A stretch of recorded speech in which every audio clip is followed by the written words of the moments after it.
Ser podcast.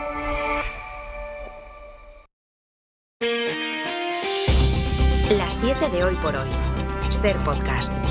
Hola, muy buenos días. ¿Trump está dispuesto a tomar el control de Gaza o eso dice? I think you'll make that into an international, unbelievable place. I think the potential in the Gaza Strip is En la Casa Blanca, en presencia de Benjamin Netanyahu, el presidente de los Estados Unidos afirma que el territorio en el que sobreviven casi 2 millones de palestinos es una zona con un potencial increíble y que puede convertirlo en lo que ha llamado la Riviera de Oriente Medio, un proyecto magnífico, insiste, para un enclave en el que apenas quedan casas, colegios u hospitales en pie. Trump se olvida de la solución de los dos estados y se olvida también de que los palestinos no tienen sitio a donde ir, pero les advierte de que no tienen otra alternativa más que la de abandonar la franja.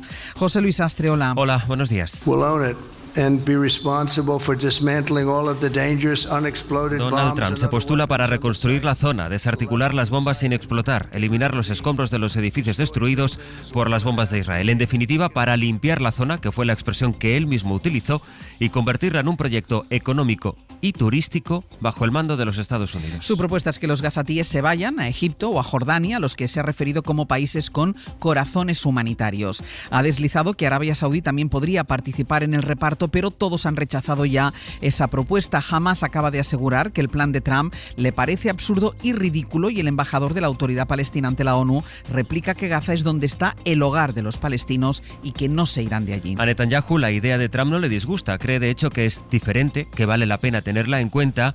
Al presidente de Estados Unidos le ha dicho el primer ministro de Israel que era el mejor amigo que ha tenido nunca su país en la Casa Blanca. You are the greatest friend Israel has ever had in the White House. Y por eso, ha dicho Netanyahu, la gente de Israel le tiene tanto respeto. Mientras Trump traza su propio plan para Gaza, empieza ya a ejecutar otro que implica la deportación de personas migrantes a la cárcel de Guantánamo. La portavoz de la Casa Blanca confirmó ayer que ya han enviado a la prisión de Cuba al primer avión militar con una decena de presos. Según la Casa Blanca, todos tienen algún antecedente criminal. Asegura que están dispuestos a impedir que Estados Unidos, esto es textual, se convierta en un vertedero de criminales ilegales de naciones de todo el mundo. En Suecia esta madrugada han subido a 11 el número de muertos en el que es ya el tiroteo más mortífero de la historia del país. La policía cree que entre los fallecidos está el tirador. Se descarta por el momento la hipótesis de un ataque terrorista. Creen las autoridades que está relacionado más bien con el crimen de droga. Suecia es ya, en todo caso, el país de Europa con más muertes por arma de fuego al año. Pablo Morán, buenos días. Buenos días. Suecia despierta todavía conmocionada por la matanza de este martes en esa escuela para adultos de Örebro, una significativa localidad de 150.000 habitantes a 200 kilómetros al oeste de Estocolmo. Allí se ha perpetrado el peor tiroteo en la historia del país, señalaba anoche el primer ministro Ulf Kristersson en un mensaje a la nación, en el que todavía dejaba abierta la principal incógnita de este incidente, que es la motivación del atacante. De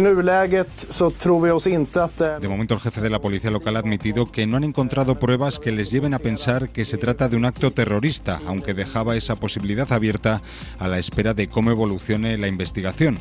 Un equipo de agentes accedió horas después del tiroteo a la vivienda del atacante en busca de pistas.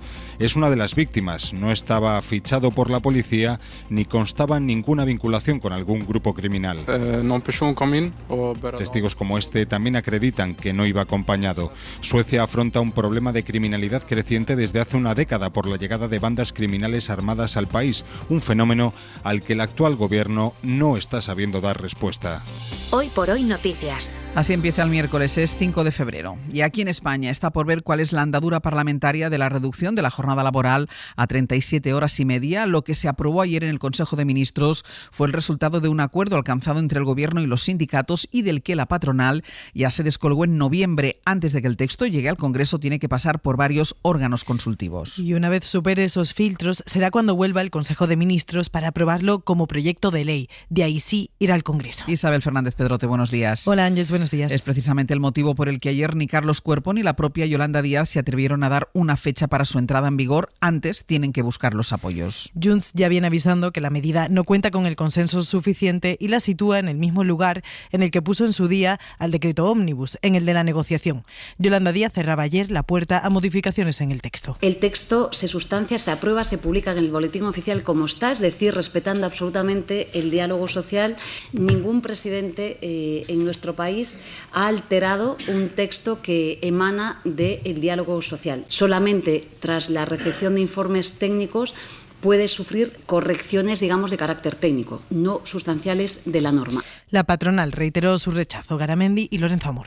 No compartimos lo que se va a aprobar hoy. Simplemente decir que queremos el diálogo social. Y advierto, si alguien piensa que va a haber una contratación para cubrir la reducción de jornada, no ha pagado una nómina en su vida y no tiene ni puñetera idea de lo que es ser empleado.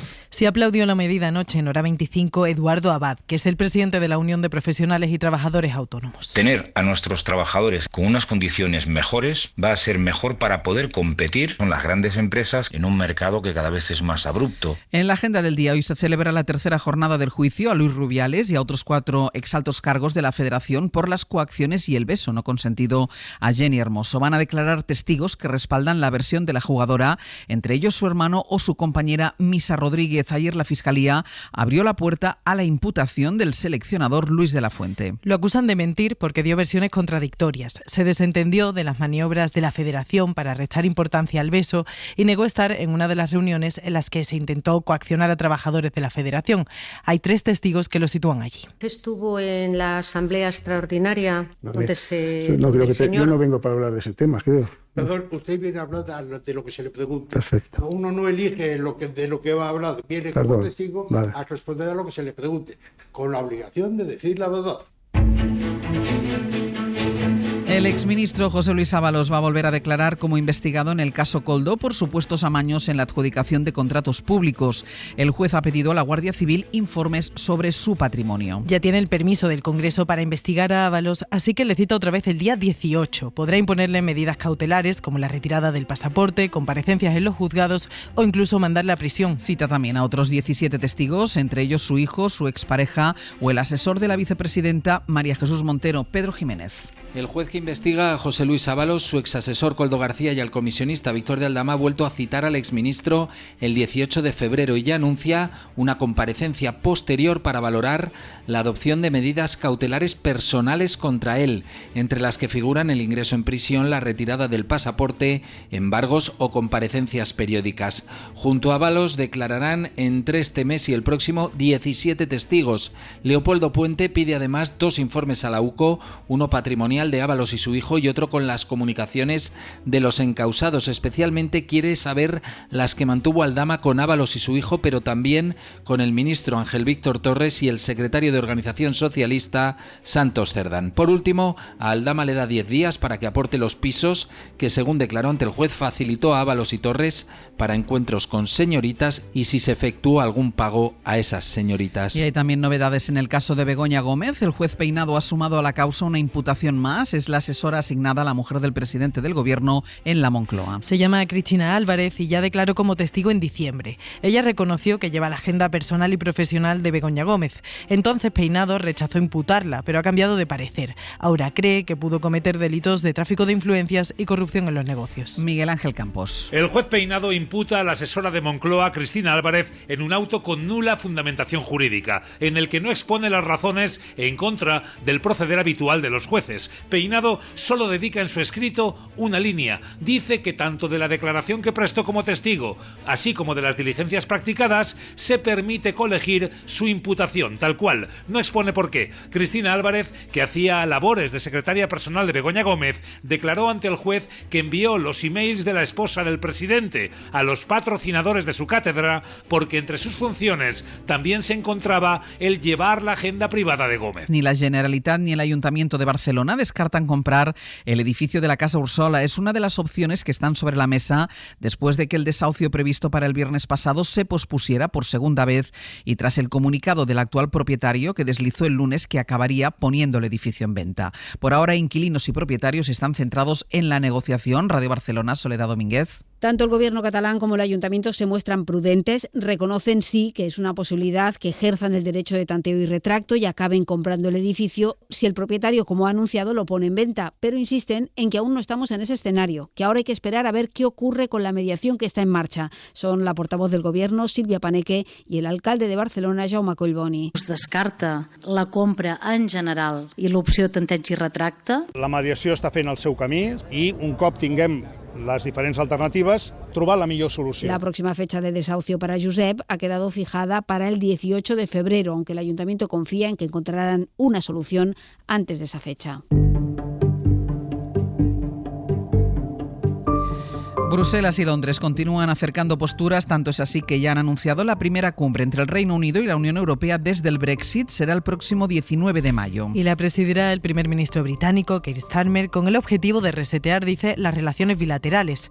El anuncio llega al día siguiente de que el propio Starmer participara el lunes en una cena informal con líderes europeos. Corresponsal en Londres, Lucas Font. Tanto la presidenta de la Comisión como el presidente del Consejo Europeo acudirán a la primera cumbre entre el Reino Unido y la Unión Europea el próximo 19 de mayo, una cumbre que está previsto que se celebre de forma anual y que pretende materializar lo que hasta ahora han sido solo gestos y buenas palabras. Sobre la mesa están posibles acuerdos en materias como el comercio de productos agroalimentarios, la pesca o la energía, además de la seguridad y la defensa, dos de los ámbitos en los que las dos partes están más alineadas. Starmer está decidido a materializar este acercamiento a Bruselas, pero está tratando al mismo tiempo de exponerse lo menos posible a las críticas del Partido Conservador, que le acusa de intentar deshacer el Brexit, y también del populista Nigel Farage,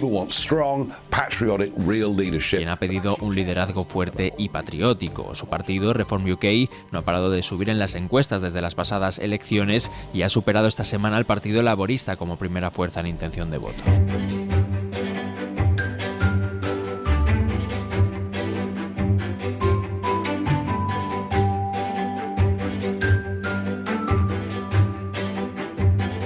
Y hasta ahora nos vamos hasta la Comunitat Valenciana. En Radio Valencia está Ana Talens. Bon día. Bon día, Ángels. Y en Galicia, en Radio Galicia, Ricardo Rodríguez. Bon día. Bon día, Ángels. Noticias de estas dos comunidades, como la historia, Richie, de este joven de Ourense que tuvo un accidente de tráfico, que huyó de la Guardia Civil y se escondió en una verbena. Una persecución policial de lo más surrealista, Ángels. El joven de 21 años se salió de la vía con su coche, chocó contra un árbol y se cayó por un pequeño desnivel.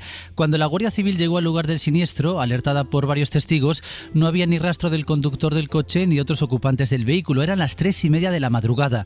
Iniciaron entonces una búsqueda y encontraron al joven en una verbena que se celebraba en una zona cercana. Al ver a los agentes, el joven huyó a pie y se adentró en un monte. 3 horas más tarde, los guardias lo localizaron cuando trataba de escaparse, escondido entre los asientos traseros de otro coche.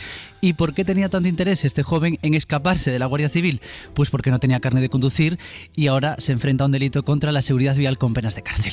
El Mercado Central de Valencia quiere limitar el turismo en su recinto. Sí, ya se ha formalizado el protocolo de buenas prácticas para el turismo en el Mercado Central, un documento que, entre otras medidas, establece que las visitas de turistas no sean de más de 10 en grupo. También establece que las explicaciones históricas sobre el edificio y la actividad del mercado deben hacerse fuera y no deben obstaculizar las escaleras de acceso. Solo podrán ser fotografiados los puestos que lo permitan y se evitará recorrer los pasillos en grupo. Está dirigido a los guías turísticos, pero también a la clientela y los comerciantes de este espacio, que está protegido y catalogado como bien de interés cultural, porque es una auténtica joya arquitectónica y una joya de mercado en cuanto a productos. Totalmente de acuerdo, es una preciosidad. En Santiago, a ver cómo me explicas esto, Ricardo, un viaje por las preguntas existenciales a través de la música clásica. Pues se trata de una curiosa iniciativa de la Real Filarmonía de Galicia destinada a adolescentes. Bajo el nombre de Preguntas sin Respuesta, los músicos de la Real Filarmonía tratarán de responder a cuestiones como ¿qué es el tiempo?, ¿cuál es el propósito de la existencia?, ¿qué es el amor?, o ¿qué ocurre después de la muerte?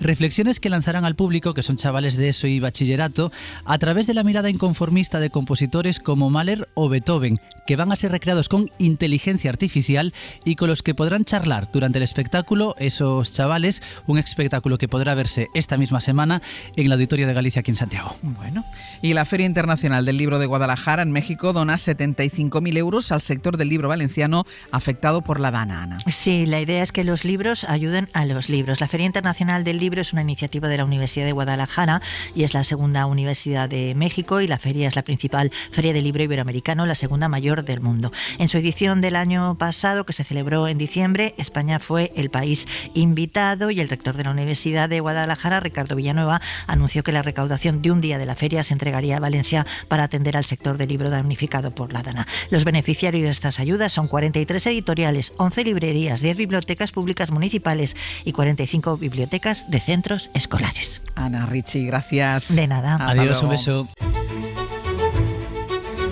Y vamos ya con nuestra recomendación cultural para empezar el día. Pepa Blanes nos propone leer el libro que acaba de publicar La hija de Gisèle Pelicot. El juicio a Gisèle Pelicot nos ha conmocionado a muchos por la brutalidad de lo que esta mujer, madre de familia, tuvo que vivir, pero también por la cantidad de hombres implicados. Fuera de la crónica periodística tenemos un relato que, lejos de recrearse en el dolor, trata de poner algo de luz a este caso. Es Caroline Darian, la hija de Pelicot, que alababa a su madre por todo el esfuerzo que ha hecho para que este juicio sea público. Ella también es víctima de su padre, como explica en el libro que acaba de publicar. Dejé de llamarte papá, cuenta el shock de una hija al enterarse de lo que es capaz de hacer su padre. Je suis pas dans un registre de starification, donc ça me... Voilà, je continue d'avoir une vie normale, d'aller faire mes courses. Mi vida no ha cambiado tanto, pero mi personalidad sí. Mis experiencias, mi forma de pensar, mi manera de relacionarme con la política y con el mundo, nos contaba la hija de la víctima y del verdugo. No, on n'efface pas la vie d'avant. Mi padre es un criminal y tendré que aprender a vivir con esa realidad, nos decía. El libro es también un ensayo sobre la sumisión química, una plaga, cuenta, una práctica muy extendida, pero también habla de distintas maneras de hacer frente a una historia dura por parte de las víctimas. Para no perderte ningún episodio, síguenos en la aplicación o la web de la SER, Podium Podcast o tu plataforma de audio favorita.